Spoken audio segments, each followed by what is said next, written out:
There's no doubt that you have a project either going on or a project that may go on related to your IT infrastructure. The question is, when you're doing that project, are expectations clear? Does everybody know when it's supposed to start, when it's supposed to end, how it's supposed to go, what the margin for error is? Is everybody on the same page? Are the expectations set? My name is Matt Rosenthal, and I'm the CEO of Mindcore Technologies. I've been in the IT business for over 20 years, worked on, to my calculation, over 100,000 hours worth of IT projects.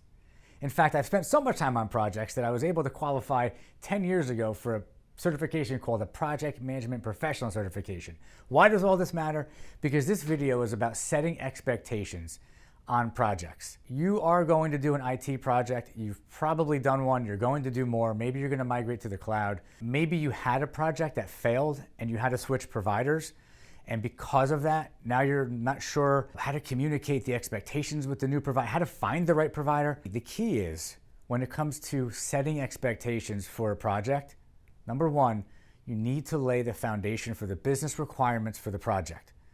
When everybody's on the same page as to what the milestones are, what the deliverables are, what the contingencies are, what the dependencies are, when you have that all figured out, which is the job of the project manager, it's not your job, but when that's all figured out, there has to be something in there for one of the most important things, which I didn't mention yet, risk management. Well, when you're managing risk, one of the things you're looking at is time. It's the scope of what happens if that thing starts to go off track. You may experience scope creep, which is when you have the scope, you have the requirements, and somebody comes out of the woodwork and says, oh, we forgot, we need to add 500 more servers. Oh, somehow we forgot that. That would be scope creep, or more realistically, we forgot a piece of software, or somebody didn't say something. It's scope creep. Well, the more scope creep you have, the more it potentially is going to impact the duration of the project, because everything that's being added to the project requires more time. And that time wasn't factored in.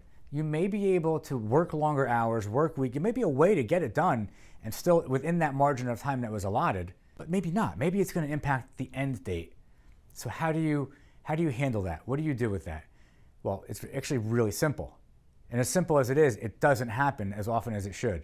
Whoever's managing the project, to have that conversation, or if your it may be what happened to you in the past. If your project manager or from your IT firm didn't have that conversation, and at the very end, they just sprung on you, hey, we're running late. It's not gonna be done on time. That's not gonna go well. What should happen is they should come to you the second that they see that the schedule is being impacted. Why it's being impacted?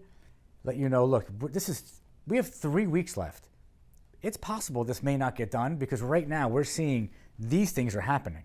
And because of this, it's possible that may happen. That is a much more reasonable, palatable conversation than the opposite, reactively telling somebody when it's too late. So that's why this is about expectations. It's about margins, and I don't mean profits, I mean margins of time.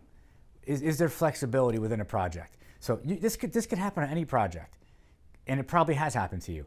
But what I'm trying to share with you is, how do you take ownership and be accountable as a decision maker in your company to make sure you've got the right person who's got the right skill set to be able to manage the scope, the budget, the schedule, which is called the triple threat, because any one of those three gets out of whack, it messes up the entire project timeline.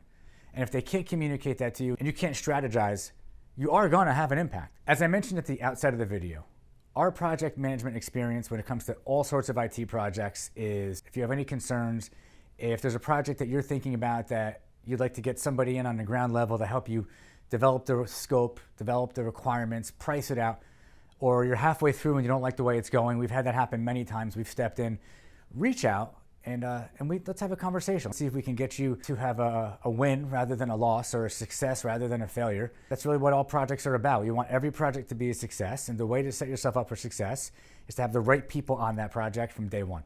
So again, hopefully it was helpful, and I want to thank you for watching.